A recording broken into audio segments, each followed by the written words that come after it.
എൻ്റെ എല്ലാ കൂട്ടുകാർക്കും അനു ആൻഡ് മീയിലോട്ട് സ്വാഗതം. അപ്പോൾ ഇന്നത്തെ റെസിപ്പി എന്ന് പറഞ്ഞാൽ മുരിങ്ങയില ചേർത്ത് തയ്യാറാക്കുന്ന നല്ലൊരു ചമ്മന്തിയുടെ റെസിപ്പിയാണേ. നന്നായി കഴുകി വൃത്തിയാക്കി വെച്ചിട്ടുള്ള മുരിങ്ങയുടെ ഇല വെള്ളമൊക്കെ ഒന്ന് വാർന്ന് വെക്കണേ.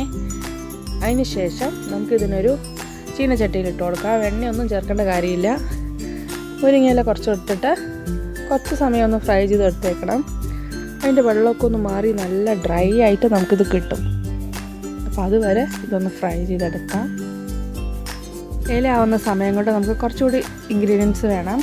അതിന് വേണ്ടിയിട്ട് ഇവിടെ ചെറിയൊരു പീസ് പുളി, പിന്നെ 2 തണ്ട് കറിവേപ്പില, ഒരു മൂടി നാളികേരം, ഒരു 5-6 വറ്റൽ മുളക്, കടലപ്പരിപ്പ് അല്ലെങ്കിൽ തോരപ്പരിപ്പ് എടുക്കാം, പിന്നെ വെളുത്തുള്ളി, ചെറിയൊരു പീസ് കായം, 1 ടീസ്പൂൺ കുരുമുളക്, 1 ടീസ്പൂൺ ഉഴുന്നുപരിപ്പ്, പിന്നെ 1 ടീസ്പൂൺ അളവിൽ കൊത്തമല്ലി. ഈ മുളക് പൊടിയൊക്കെ നിങ്ങൾക്ക് ചേർത്ത് കൊടുക്കാവുന്നതാണ്. മുളകൊക്കെ ഞാൻ വറ്റൽ മുളക് എടുത്തിട്ടുള്ളത്. ഇതെല്ലാം കൂടെ നമുക്കൊന്ന് ഫ്രൈ ചെയ്തെടുക്കാനുണ്ട്. അപ്പോൾ മുരിങ്ങയില ഒന്ന് തയ്യാറായിട്ട് വന്നു കഴിഞ്ഞാൽ അതേ പാനിൽ ഈ തേങ്ങയും കറിവേപ്പില ആദ്യം ഇട്ട് കൊടുത്ത് നന്നായി ഫ്രൈ ചെയ്തെടുക്കണം. അതിനുശേഷം ബാക്കിയുള്ള ഇൻഗ്രീഡിയൻസ് കൂടെ ചേർത്ത് കൊടുക്കാം. 6 വറ്റൽ മുളകിൻ്റെ സ്ഥാനത്ത് 8-10 ചേർക്കാം. എരിവിനനുസരിച്ച് നമുക്ക് ചേർത്ത് കൊടുക്കാവുന്നതാണ്. അപ്പോൾ നമ്മുടെ ഇലയൊക്കെ ഒന്ന് തയ്യാറായി വന്നോട്ടെ. അതിനുശേഷം ബാക്കി. അപ്പോൾ നമ്മുടെ മുരിങ്ങയിലേക്ക് ഇവിടെ പാകമായിട്ട് വന്നിട്ടുണ്ട്. നന്നായി ഫ്രൈ ആയിട്ടൊന്ന് വന്നിട്ടുണ്ട്. വെള്ളത്തിൻ്റെ അംശം ഒട്ടുമില്ല. അപ്പോൾ ഇനി ഇതിന് നല്ലൊരു പ്ലേറ്റിലോട്ട് മാറ്റുകയാണ്.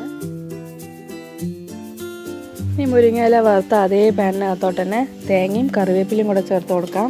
തേങ്ങയുടെ നിറമൊക്കെ ഒന്ന് ചെറുതായിട്ടൊന്ന് മാറി തുടങ്ങുമ്പോൾ നമുക്ക് ബാക്കിയുള്ള ആ ഒരു ഇൻഗ്രീഡിയൻസ് കൂടെ ചേർത്ത് നല്ല ബ്രൗൺ കളറിലൊന്ന് ഫ്രൈ ചെയ്തെടുത്തേക്കണം.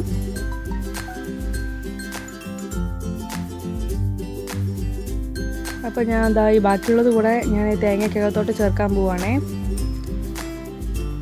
ഇനി നല്ല ചുവക്ക ഒന്ന് വറുത്തെടുക്കാം.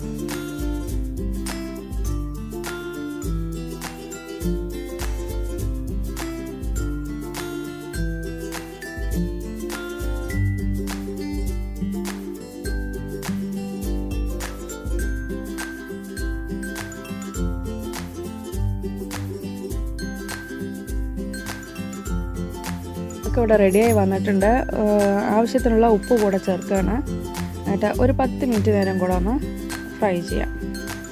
ഇനി ഒന്നും നോക്കാനില്ല. നല്ലൊരു മിക്സഡ് ജാർ എടുക്കുക. വെള്ളം ഒട്ടും പാടില്ല. നമ്മൾ നേരത്തെ മാറ്റി വെച്ചിട്ടുള്ള ആ ഒരു മുരിങ്ങയുടെ ഇലയും ഈ വറുത്തിട്ടുള്ളതും ഇളം ചൂടോടുകൂടി നമുക്കൊന്ന് പൊടിച്ചെടുക്കാവുന്നതാണേ.